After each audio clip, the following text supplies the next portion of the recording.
Have you tried to reduce your sugar intake but still want something sweet to eat or drink? Similar to other nutrients like carbs, proteins, and fats, some artificial sweeteners are better for your health and waistline than others. If you are looking to reduce your sugar intake, please don't replace one poison for another. Watch this video to learn the best artificial sweeteners for weight loss and how to know if a food has artificial sweeteners in the first place.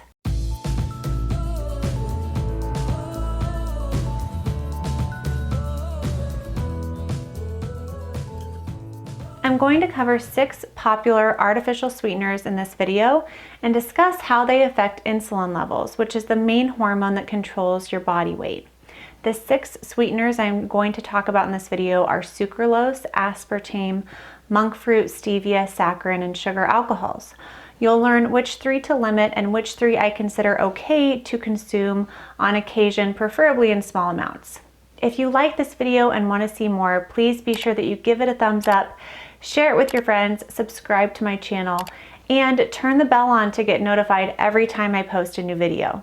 If you are new to me, you'll learn quickly that I don't ascribe to the popular belief that weight loss is about balancing your calories in with your calories out.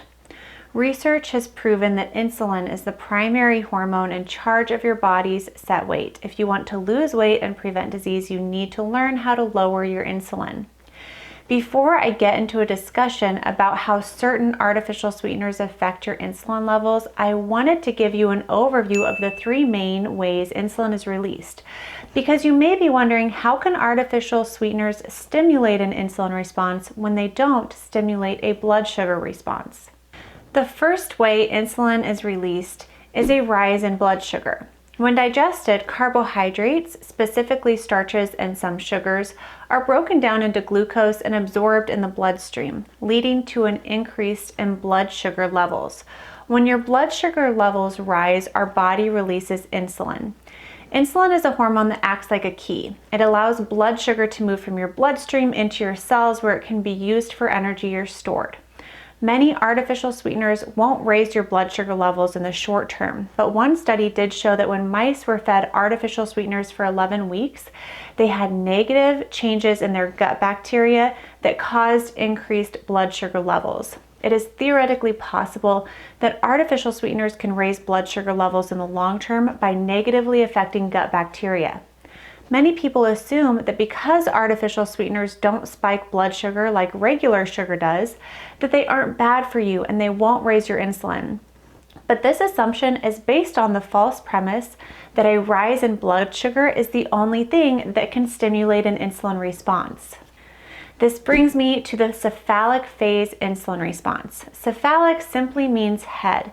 This is a signal from our brain to release insulin, and it's triggered by the sight, smell, and taste of food, as well as chewing and swallowing.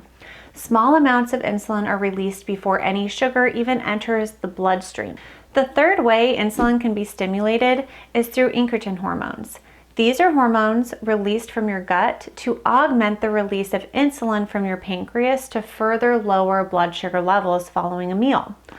Artificial sweeteners raise your insulin via the cephalic phase insulin response and incretin hormones. They are not harmless for weight loss. In fact, they usually slow it down. If you have a better understanding now about why diet pop is not good for weight loss, give me a yes in the comments. Now that we've covered that groundwork, let's get into 6 of the most common artificial sweeteners and how they affect insulin levels. To know if these are in your food, you have to look at the ingredients list. Let's start with the naughty list, or the ones I personally try to limit or just have on occasion, either due to how they affect insulin levels or other common side effects. The most common side effects for artificial sweeteners are headaches, dizziness, rashes, bloating, nausea, diarrhea, and digestive problems. The first is sucralose. Good research shows that it increases insulin levels. Common products that contain sucralose are Diet Pepsi, most Quest and One bars, Ice sparkling waters, Crystal Light, Walden Farms dressings, and Yoplait light yogurt. The second is aspartame. Research hasn't really shown that it increases insulin, but aspartame does have more side effects than other artificial sweeteners, and it's found in things like Diet Coke and Crystal Light. And the third is saccharin, and there's mixed results on whether that affects insulin. A bonus is maltitol, a type of sugar alcohol that has been shown to raise blood sugar and insulin levels, and maltitol is found in 1 plant bars. Now let's move on to the nice list. These ones have not been shown to increase insulin levels and are less likely to have side effects. One is monk fruit sweetener, found commonly in the 1 plant bar. Another is stevia, found in Bai drinks and 1 basics bar. And other sugar alcohols. So erythritol is a popular one found in Bai, Swerve, and Truvia. You may have thought that Truvia is just stevia, and it's made with part of the stevia plant, but it's mostly erythritol. And just a side note, I do think that stevia is better than Truvia. Keep in mind, I just gave you a very limited number of examples today. Food manufacturers are getting smart. They know people want to eat less sugar, so they're adding more and more artificial sweeteners into your food products. So be sure you check those food labels to know if they're on the naughty list or the nice list. There's usually always a better option next to the worst option. And your best option is always just to consume real, unprocessed food. So tell me in the comments below, what was your single greatest insight or takeaway from this video?